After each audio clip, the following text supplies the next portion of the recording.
Baroda central cooperative બેંકની આજે 101મી વાર્ષિક સામાન્ય સભા મળી।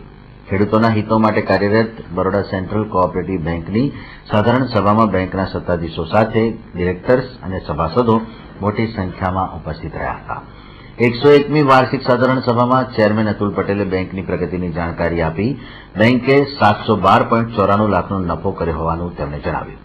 ખેડૂતોના લાભાર્થે બેંક દ્વારા અનેક યોજનાઓની માહિતી પણ ચેરમેન દ્વારા આપવામાં આવી। બરોડા સેન્ટ્રલ કોઓપરેટિવ બેંકની 101મી વાર્ષિક સાધારણ યોજાઈ હતી, જેમાં એજન્ડા મુજબ કામગીરી થઈ હતી અને જે મંડળીઓને લગતો પ્રશ્ન હતો કે જે બેંક ધિરાણમાં 8% લેખે શેર કાપતી હતી, એમાં અમે 1% આજે રિબેટ જાહેર કર્યો છે। એટલે હવે પછી મંડળીઓના 60% શેર કપાશે અને જે લોકો ધિરાણ લેતા હતા એમને એક્સિડેન્ટલ વીમાના ભૂતકાળમાં 10 રૂપિયા પ્રીમિયમ હતું, અત્યારે 1000 રૂપિયા થયું છે। એ પણ the Baroda central cooperative bank ભોગવશે, ખેડૂતોને ભોગવવાનું રહેતું નથી।